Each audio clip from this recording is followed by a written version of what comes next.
아브라함 때에 첫 흉년이 들었더니 그 땅에 또 흉년이 들매 이삭이 그랄로 가서 블레셋 왕 아비멜렉에 이르렀더니 여호와께서 이삭에게 나타나 이르되 애굽으로 내려가지 말고 내가 네게 지시하는 땅에 거주하라. 이 땅에 거류하면 내가 너와 함께 있어 네게 복을 주고 내가 이 모든 땅을 너와 네 자손에게 주리라.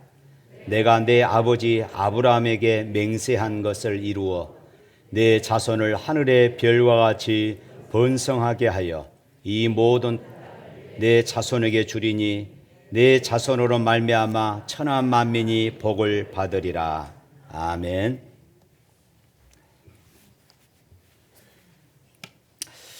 어떤 사람이 아침에 일어나 성경을 읽을 시간도 없고 그래서 간단하게 기도하고 하나님의 말씀을 펼쳐서 맨 처음 자기 눈에 들어오는 그 말씀을 그 하루 동안 붙잡고 사는 그런 분이 있었습니다. 어느 날 성경을 펼쳤더니 마태복음 27장 5절 말씀이 딱 눈에 들어왔습니다. 거기에 말씀에 보니까 이렇게 써져 있어요. 유다가 스스로 목매어 죽은지라. 이 사람이 깜짝 놀랐습니다. 이것이 아니다 싶어서 다시 눈을 감고 성경을 딱 펼쳐서 성경을 보았습니다. 그랬더니 이번에는 누가복음 10장 37절입니다. 너도 가서 이와 같이 하라. 야, 오늘 왜 이러지? 다시 한번 정신을 집중하고 다시 성경을 펼쳤습니다. 요한복음 13장 27절 네가 하는 일을 속히 하라. 이 성도는 다시는 내가 이 성경을 이렇게 점치는 것처럼 사용하지 않겠다. 그렇게 다짐을 했다고 그럽니다. 우리가 하나님의 말씀대로 산다는 것이 참 힘듭니다. 더더욱 특히나 우리가 고난을 당할 때에 하나님의 말씀을 깨닫고 하나님의 뜻을 깨달으며 그것을 붙잡고 산다는 것은 참으로 힘이 들지요. 오늘 본문에 등장하는 이삭도 역시 마찬가지였습니다. 가나안 땅에 흉년이 들었습니다. 이 가나안 땅은 어떤 땅입니까? 하나님이 약속하신 땅입니다. 하나님이 약속한 그런 땅이었어요. 그런데 하나님께서 약속하신 땅에 와서 그곳에 거주하며 사는데 그 땅에 흉년이 들었습니다. 생각해 보십시오. 하나님이 약속한 땅에 왔으면은 풍년이 들고 모든 것이 편안해야 할 것인데 그렇지 않았다는 것입니다. 이때 두 가지 생각을 할 수 있습니다. 하나는 하나님께서 약속하신 땅이기에 하나님만 바라보고 하나님만 의지하면서 나는 그래도 이 땅에서 살겠노라 하는 이런 결심이 있을 것이고, 또 하나는 하나님께서 약속하신 땅이라 할지라도 지금 당장 내가 굶어 죽게 생겼는데 다른 나라 가서 좀 풍족한 그런 땅에서 살다가 이 땅이 괜찮아 하면은 다시 돌아와야 되겠다 하면서 그 땅을 떠나는 것입니다. 여러분 같으면 이런 상황이 닥쳤을 때에 어떻게 하겠습니까? 오늘 1절 말씀에 보니까 이렇게 말하고 있어요. 아브라함 때에 첫 흉년이 들었더니 그 땅에 또 흉년이 들매 이삭이 그랄로 가서 블레셋 왕 아비멜렉에게 이르렀더니, 아버지 아브라함 때와 똑같이 그런 흉년이 들었습니다. 아브라함도 하나님의 약속의 땅에 들어와서 사는데 흉년이 들었습니다. 똑같은 흉년이 들었어요. 아브라함도 그때 흉년이 들 때에 애굽으로 내려가려고 했습니다. 그때 하나님께서 막으셨죠. 오늘 본문에서도 이삭이 흉년이 드니까 애굽으로 내려가려다가 중간 지점인 이 블레셋 땅에 거류하게 되어집니다. 아브라함과 똑같이 자기 아버지 아브라함과 똑같은 위기 속에서 똑같은 그런 해결 선택을 하게 되어집니다. 가나안 땅에 흉년이 찾아오면은 양식이 있는 이방 땅으로 찾아갑니다. 풀이라도 먹겠다고 애굽 땅을 찾아갑니다. 그런데 양식만 구해오는 것이 아니라 그곳에 내려가면은 우상 문화, 세속 문화를 가지고 옵니다. 그래서 하나님께서는 그런 타락한 문화 속에서 자기 백성들을 지키고자 하기 위하여서 애굽 땅으로 내려가지 말아라, 이렇게 말씀하신 것입니다. 우리들도 인생의 위기를 만날 때에 믿음으로 말씀을 붙잡고 하나님의 손을 붙잡고 무릎을 꿇고 우리가 일어서야 하는데 어떻습니까? 세상적인 방법이 먼저 떠오릅니다. 하나님 앞에 엎드려 기도하고 하나님의 뜻을 구하고 하나님의 은혜를 구하기보다는 먼저 세상으로 갑니다. 하나님이 기뻐하지 않는 방법을 선택해서라도 어떻게 해서든지 내 문제를 해결해 가려고 합니다. 그런데 이상하게 그렇게 되면 일이 자꾸 안 되고 막혀야 하는데 이상하게 일이 잘 풀려지지요. 세상 사람들처럼 잘못된 방법으로 살아보니까 일이 안 돼야 하는데 일이 잘 되는 것입니다. 그런데 여러분 기억하십시오. 그것이 오늘 그리스도인들에게 있어서 위기라는 것입니다. 내가 믿음으로 살지 않았는데 일이 잘 풀려요. 이것은 위기입니다. 이것이 마귀의 올무입니다. 내 영혼, 내 하나님의 축복을 망가뜨리는 그런 길이 되고 마는 것이에요. 이삭이 가나안 땅을 떠나서 블레셋 땅 그랄에 왔을 때에 하나님께서 찾아오셨습니다. 그리고 2절 말씀에 이렇게 말씀합니다. 다 같이 읽어볼까요? 여호와께서 이삭에게 나타나 이르되 애굽으로 내려가지 말고 내가 내게 지시한 땅에 거주하라. 예수님을 믿었는데 신앙생활 잘하는데 기도생활 열심히 하는데 위기가 찾아왔습니다. 고난이 찾아왔습니다. 어려움이 찾아왔습니다. 시험이 있습니다. 우리가 예수 믿어도 항상 일이 잘 되기만 합니까? 우리가 하나님의 백성이 되었는데 똑같은 고난을 겪더라 하는 것이지요. 그래서 어떤 분은 이럴 때 이렇게 말합니다. 야, 예수 믿어도 소용없더라. 여러분 정말로 그럴까요? 그때마다 여러분 기억하십시오. 하나님의 말씀의 땅, 예배의 자리, 기도의 자리를 떠나지 말라, 그것을 지키라 말씀하고 있습니다. 그래야만이 그 자리에서 하나님을 만나게 될 것이다. 할렐루야. 믿음을 떠나면은, 기도의 자리를 떠나면은, 예배의 자리를 떠나면은, 말씀을 버리면은 망하는 것입니다. 하나님께서 이삭에게 찾아오셔서 네가 이곳을 떠나지 아니하면 내가 너에게 복을 주리라. 4가지를 약속합니다. 3절 4절 말씀 읽어볼까요? 이 땅에 거류하면 내가 너와 함께 있어 내게 복을 주고 내가 이 모든 땅을 너와 내 자손에게 주리라. 내가 내 아버지 아브라함에게 맹세한 것을 이루어 내 자손을 하늘의 별과 같이 번성하게 하며 이 모든 땅을 내 자손에게 주리니 내 자손으로 말미암아 천하 만민이 복을 받을 것이다. 내가 너와 함께 하리라.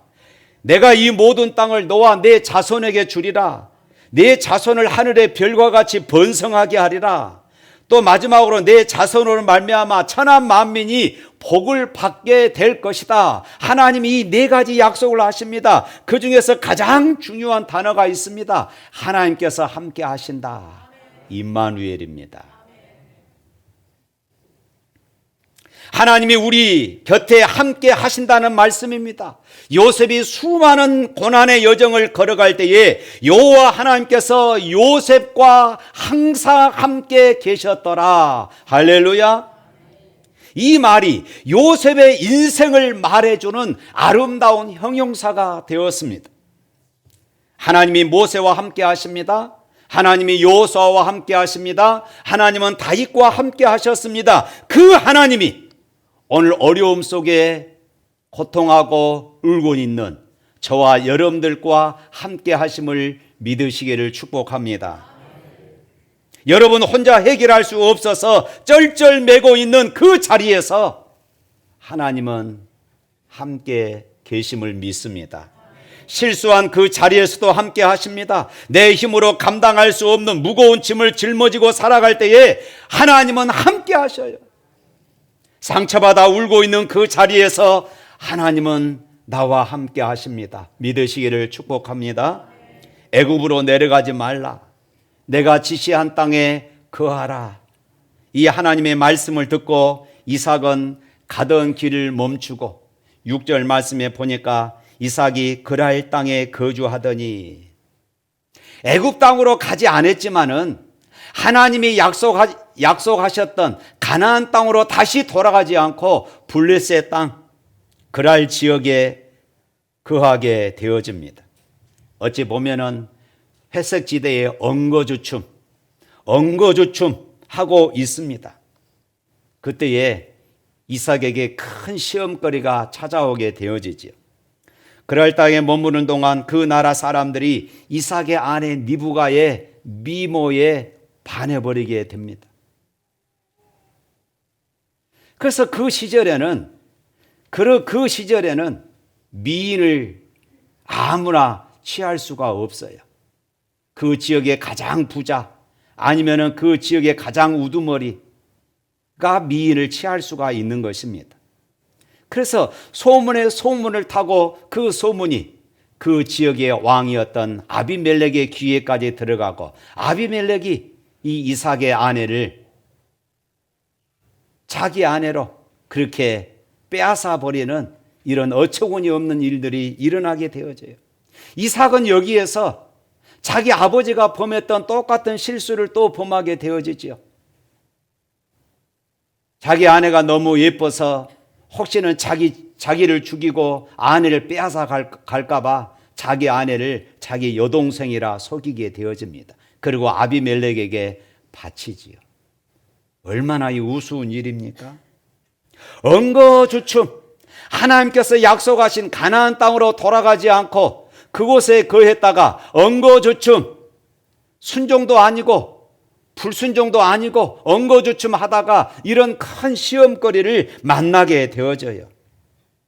그런데요, 하나님께서는 이런 이삭을 보호하셔요.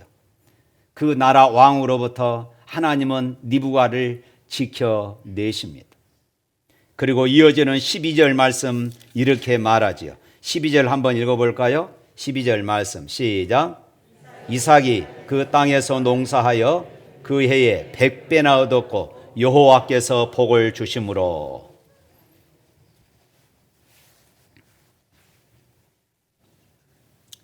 자, 여기 보십시오.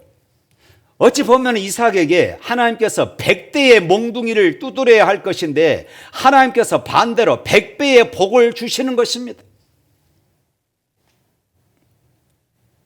하나님께서 찾아오셔서 처음 농사짓는 그 땅에서 100배나 축복하셨어요. 하나님께서는 이삭의 알량한 순종에 축복하신 것입니다.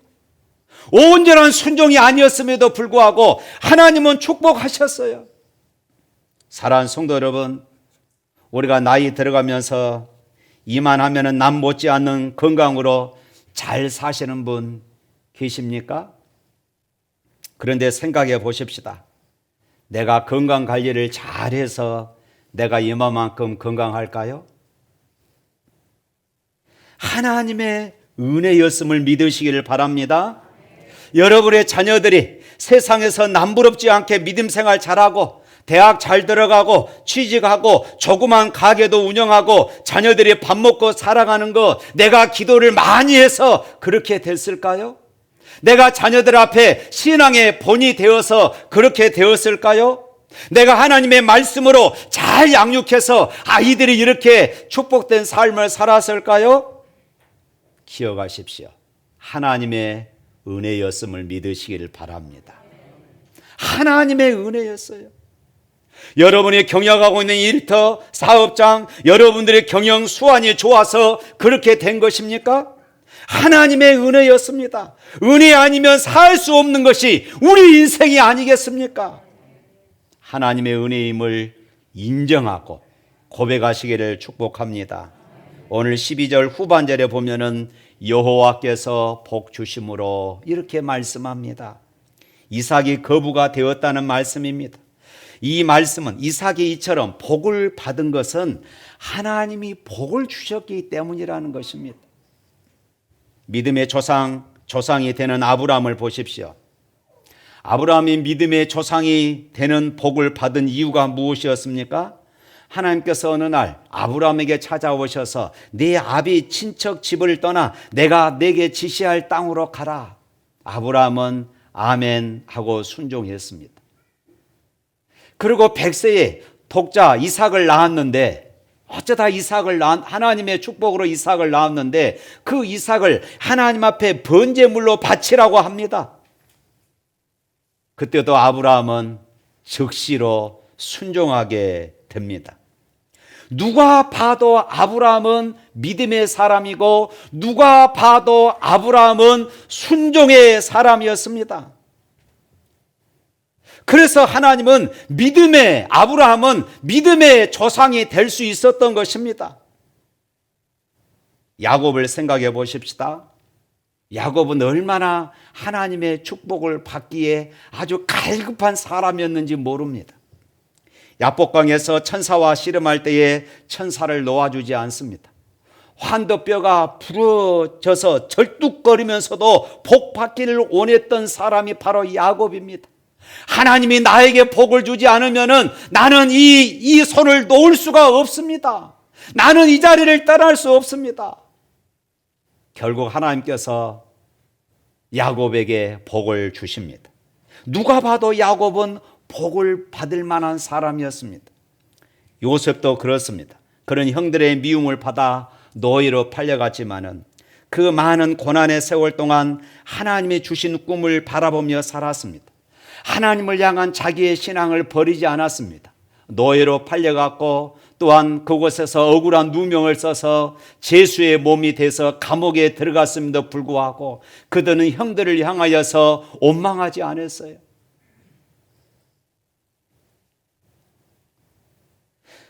요셉은 오직 하나님만 바라보았습니다.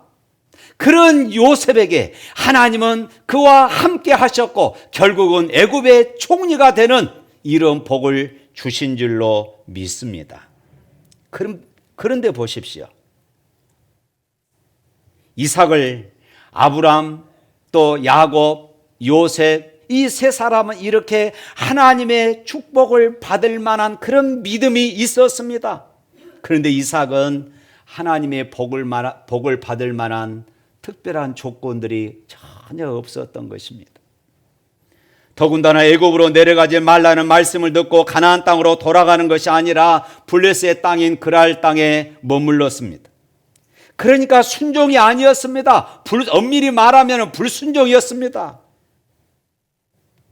그래도 이삭 편에서 굳이 말하자면 엉거주춤 순종이었습니다.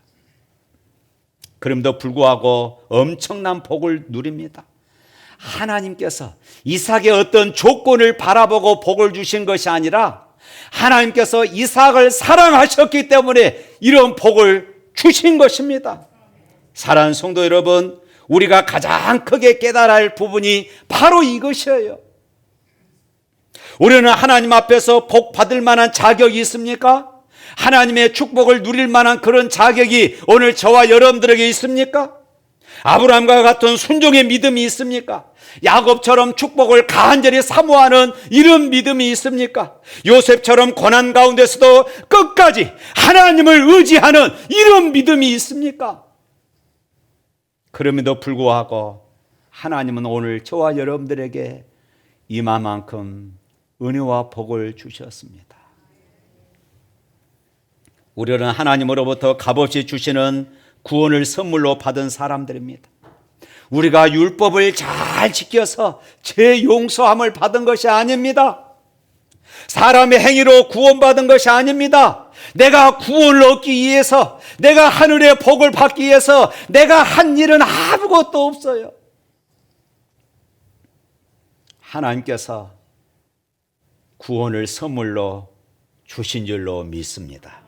그래서 에베소서 2장 8절 말씀에 이렇게 말하고 있습니다. 우리 다 같이 화면 보고 다 읽어볼까요? 시작. 너희는 그 은혜로 의하여 믿음으로 말미암아 구원을 받았나니 이것은 너희에게서 난 것이 아니요 하나님의 선물이라.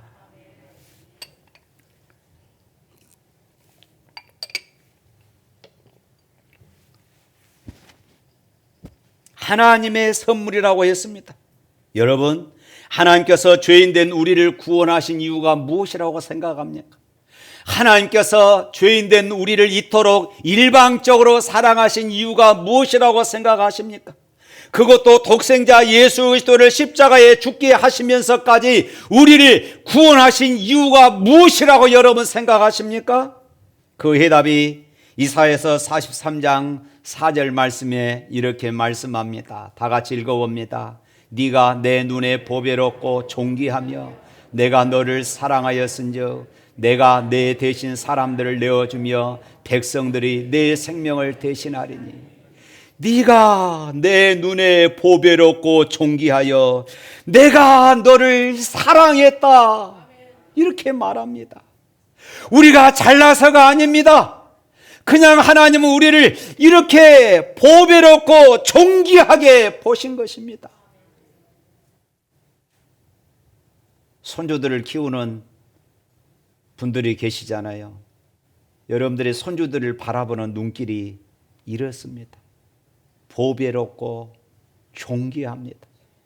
내가 보기에는 참 못생겼다. 앞에서는 말하지 못하지만은 참 못생겼어요. 그럼도 불구하고 할아버지 할머니가 바라보는 그 눈은 보배롭고 존귀하며 무엇보다도 누구보다도 잘생겼습니다. 하나님이 저와 여러분들을 바라보시면서 바로 이런 심정이라는 것입니다. 저는 아직 손주가 없어서 잘 모르겠습니다만은 손주를 두신 분들은 이 하나님의 심정을 여러분들 아실 것입니다. 하나님이 나를 그렇게 사랑하셔요.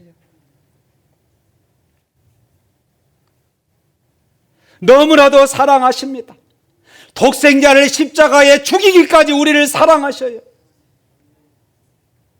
그래서 우리를 하나님의 자녀로 천국 백성으로 삼으셨습니다. 할렐루야. 베드로는 어부로 갈릴리 호수에서 평생 고기잡이를 하던 사람이었습니다. 그런데 밤새도록 수고했지만 고기를 잡지 못했습니다. 예수님께서 말씀하십니다. 깊은 데로 가서 그물을 내려라. 또 한 번은 배 오른편에 그물을 내려라. 베드로가 고기를 잡는 기술이 없었습니까? 예수님은 고기 잡는 기술이 없습니다. 베드로는 평생을 어부로 살았습니다. 어디가 고기 많이 있고 몇 시에 고기가 많이 몰려 있는가를 잘 압니다. 그런데 그날따라 밤새도록 그물질을 했지만은 고기를 잡을 수 없어요. 그런데 어부 생활 한 번도 해보지 못한 예수님이 그에게 말씀합니다. 깊은 데로 가서 그물을 내려라. 배 오른편에 그물을 내려라. 인간적인 방법으로 최선을 다했지만은 빈 그물이었고 실패의 시간들이었습니다. 사랑하는 성도 여러분, 사람이 능력만 가지고 성공하는 것이 아닙니다. 어떤 면에서는 능력과 전혀 상관이 없어요. 기회와 환경을 잘 만나서 그렇습니다. 그런데 여러분, 그 기회와 환경이라는 것, 그 기회와 환경, 그것을 주장하시는 분이 누구실까요? 하나님이십니다. 믿으시기를 축복합니다. 사람들은 이것을 운이라고 말합니다. 내가 운이 좋아서 기회를 잡았다. 아닙니다. 그 기회와 환경을 주장하시는 분이 하나님이셨음을 믿으시기를 축복합니다. 그래서 우리는 하나님의 은혜다 말할 수밖에 없는 것이에요. 지금 계획하고 소망하시는 모든 일들을 잘 진행되고 있습니까? 생업이 잘 되시고 물질의 복을 누리고 계십니까? 삶이 형통하십니까? 이럴 때 우리가 조심해야 할 것이 있습니다. 그것은 바로 내가 모든 것을 다 이루었다라고 하는 교만이에요. 그리고 그 교만 때문에 신앙이 무기력해지기 시작합니다. 예배에 감동이 없어집니다. 기도가 차츰차츰 식어지기 시작합니다. 대부분의 그리스도인들이 여기에서 무너지는 것이에요. 오늘 이삭을 보십시오. 오늘 14절과 15절에 있는 말씀 한번 또 읽어봅니다. 14절 15절 말씀 시작. 양과 소가 때를 이루고 종이 심이 많음으로 블레셋 사람이 그를 시기하여 그 아버지 아브라함 때에 그 아버지의 종들이 판 모든 우물을 막고 흙으로 메웠더라. 당시의 셈은 모든 것의 근원이었고 부의 상징이었습니다. 특히 농사를 짓는 사람에게는 이 셈이 절대적이었습니다. 그런데 그 셈을 이삭이 뺏겼는데 아무런 반항하지 않고 그냥 물러갑니다. 목숨을 걸고 싸워야 하는데 싸우지 않고 포기하고 물러나요. 한 번만 그런 것이 아니라 두 번, 세 번, 네 번 계속해서 물러납니다. 그 샘을 파면은 물이 나오고 그때마다 와서 빼앗고 그러면 또 양보하고 물러갑니다. 그냥 포기하고 물러가요. 이삭이 힘이 없어서 그랬을까요? 아닙니다. 이삭이 힘이 없어서 이랬던 것이 아닙니다. 이삭이 싸울 힘이 없어서가 아니었어요. 그렇다면 왜 이삭은 물러난 것일까요? 왜 아비멜렉 왕은 이삭의 셈을 빼앗고 막은 것일까요? 블레셋 사람들과 이 아비멜렉은 이삭의 복이 셈에서 온 것이라고 믿었어요. 그래서 셈만 막아버리면은, 셈만 빼앗아 버리면은 이삭은 망할 것이다, 이렇게 생각을 한 것입니다. 그러나 이삭은 복의 근원이 셈에 있다고 생각하지 않았습니다. 복을 주시는 것은 셈이 아니고 살아계신 하나님이심을 믿었던 것입니다. 그래서 미련 없이 포기하고 내주었던 것입니다. 이것이 오늘 본문에서 이삭이 우리에게 보여주는, 우리에게 가르쳐주는 믿음의 교훈이에요. 사랑하는 성도 여러분, 착각하지 마십시오. 셈이 풍년을 주고 거부가 되게 한 것이 아닙니다. 내 능력 때문에 직장에서 잘 나가고 내 수완이 좋아서 사업이 번창한 것이 아니라는 말씀입니다. 하나님의 은혜요, 하나님이 복을 주신 것입니다. 그러므로 교만하지 말아야 합니다. 그리고 주변 사람들이 시기하고 질투하고 힘들게 해도 절대로 내 힘으로 무엇인가 해보려고 하지 마십시오. 오히려 그런 일이 있을 때에 하나님 앞에 엎드리시기를 바랍니다. 하나님의 약속을 붙잡으시기를 바랍니다. 그러면은 하나님이 일하십니다. 할렐루야. 하나님이 일하십니다. 22절 말씀 읽어볼까요? 다 같이 22절. 이삭이 거기서 옮겨 다른 우물을 팠더니 그들이 다투지 아니하였으므로 그 이름을 누워보시라 하여 이르되, 이제는 여호와께서 우리를 위하여 넓게 하셨으니 이 땅에서 우리가 번성하리로다. 할렐루야. 누워봇. 여호와께서 우리를 위하여 넓게 하셨더라. 할렐루야. 결국 이삭은 더 큰 은혜와 복, 누워봇의 축복을 누리게 된 것입니다. 사랑하는 성도 여러분, 100배의 복을 누리고 누워봇의 복을 누리시기를 주님의 이름으로 축복합니다. 그런데 대부분 성도들은 이 100배의 복에서 만족하고 맙니다. 그곳에서 만족하고 교만하여서 신앙도 열정도 다 식어져 버리는, 뼈대만 남은 명목상 그리스도인으로 사는 그런 사람들이 참 많이 있어요. 이제 살만하니까. 그래서 신앙이 차츰차츰 무너집니다. 그래서 더 큰 이 누워봇의 복을 누리지를 못하는 것입니다. 이삭을 보십시오. 그날 목자들과 다툼이 있었을 때에 셈을 지키려고 다투지 않았습니다. 그것은 모든 복의 근원이 셈에게 있는 것이 아니라 하나님이심을 고백하고 하나님만 의지하고 하나님과 동행했다는 증거가 되는 것입니다.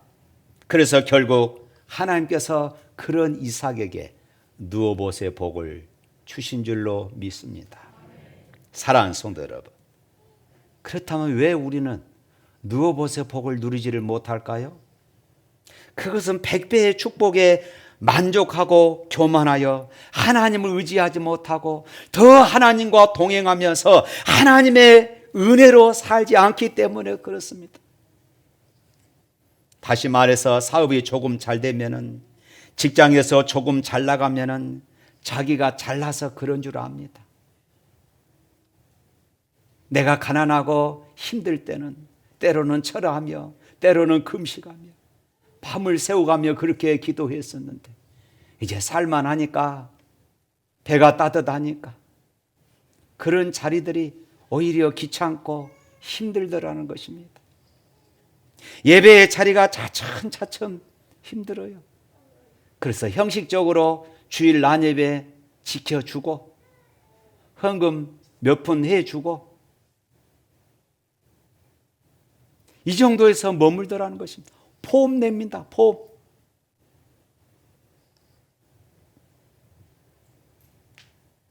그래서 누워보세요 축복으로 나가지 못하는 것입니다.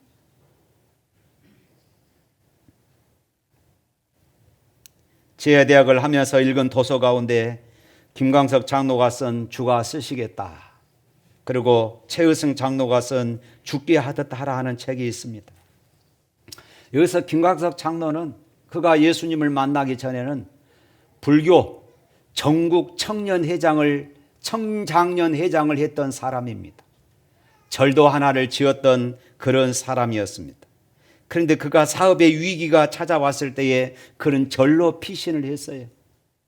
그런데 하나님께서 절로 피신했던 절의 이 골수 분자를 하나님께서 그곳에 찾아가셔서 만나셨습니다. 그리고 그가 예수를 믿게 된 것입니다. 그가 예수 믿으면서 주일 성수, 11조, 새벽기도 이 세 가지를 그는 절대 자기의 생명처럼 여기면서 살았습니다. 그렇게 했더니 참존 화장품의 회장이 되게 하신 것입니다.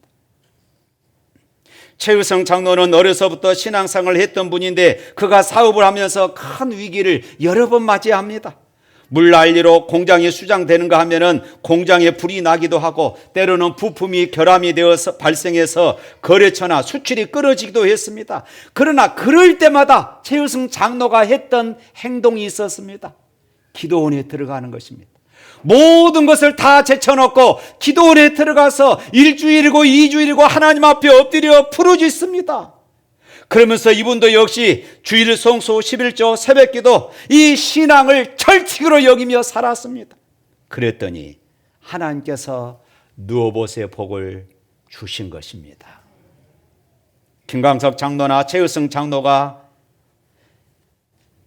그들이 잘 나갔을 때에나 그들이 어려웠을 때에나 언제나 하나님 앞에 엎드렸다는 것, 그들이 교만하지 않고 하나님을 붙잡았다는 것, 철저히 하나님만 의지하고 살았다는 것, 결국 그래서 그들에게 하나님은 이삭에게 주었던 누워보세 축복을 주신 것입니다. 사랑하는 성도 여러분, 100배의 복을 누리시고 거기에 만족하여 교만하여져서 형식적인 신앙인이 되지 말고 계속해서 하나님을 고백하고 하나님의 은혜를 사모하며 사시다가 누워보세 복을 누리시기를 축복합니다. 그런데 오늘 본문은 이 누워보세 복으로 끝나지 않았다는 것입니다. 오늘 본 말씀의 핵심은 바로 이것입니다. 이삭이 100배의 축복을 받고 누워보세 축복을 받는 것, 이것으로 끝나지 않았다는 것입니다. 오늘 제가 여러분들에게 말씀드리고 싶은 것은 내가 신앙생활 잘해서 이 땅에서 축복받자, 이것이 아니라는 것입니다. 왜 하나님께서 이삭에게 100배의 복을 주시고 누워보세 복을 주셨는지 우리가 그것을 배워야 합니다. 바로 간증이 있는 삶을 살도록 하기 위해서였어요. 28절부터 29절에 있는 말씀 읽어볼까요? 시작. 그들이 이르되 여호와께서 너와 함께 계심을 우리가 분명히 보았으므로 우리의 사이 곧 우리와 너 사이에 맹세하여 너와 계약을 맺으리라 말하였노라. 너는 우리를 해하지 말라. 이는 우리가 너를 범하지 아니하고 선한 일만 내게 행하여 네가 평안히 가게 하였음이라. 이제 너는 여호와께 복받은 사람이라. 여호와께서 너와 함께 계심을 우리가 분명히 보았다. 그리고 너는 이제 여호와께 복받은 사람이라. 이삭을 시기하여서 이삭에게 셈을 빼앗아버리고 이삭을 쫓아냈던 이 블레셋의 왕 아비멜렉이 이삭을 보았을 때에 이삭은 분명히 망해야 하는데, 이삭은 분명히 사라져야 하는데, 이삭이 가는 곳곳마다 셈이 터지고 더 잘 되더라는 것입니다. 그래서 가만히 생각해 보았더니 이삭이 하나님을 섬기는 것입니다. 블레셋 아비멜렉이 갑자기 두려움이 생겼습니다. 이삭을 계속해서 괴롭히다가 이삭이 섬기는 저 신이 우리를 망하게 하겠구나. 그래서 이삭에게 찾아온 것입니다. 그리고 우리와 평화 조약을 맺자는 것입니다. 그러면서 하는 말이 바로 그것이었어요. 여호와께서 너와 함께 계심을 내가 분명히 보았다. 이 얼마나 멋진 말입니까? 사랑하는 성도 여러분, 이 땅의 그리스도인들이 예수 믿지 않는 사람들에게 이런 소리를 듣는 것보다 더 영광스러운 일이 어디 있겠습니까? 세상 사람들에게 손가락질 받는 성도, 손가락질 받는 교회가 아니라 한국에 교회가 있는 것이, 이 지역에 교회가 있는 것이 우리에게 복이다. 우리에게 행복이다. 우리가 이런 삶을 꿈꿔야 되지 않겠습니까? 여호와께서 너와 함께 계심을 우리가 분명히 보았으므로 이제 너는 여호와께 복받은 사람이라. 사랑하는 성도 여러분, 단순히 이 땅에 우리 그리스도인의 삶의 목표는요, 100배의 복 받는 것, 이것이 아닙니다. 누워봇의 축복을 받는 것, 이것이 아니어요. 세상 사람들에게 살아계신 하나님을 보여주는 것입니다. 세상 사람들에게 내가 믿는 하나님은 살아계시다고 간증할 수 있어야 하는 것이에요. 그런 삶이 되시기를 주님의 이름으로 축복합니다. 찬양하겠습니다.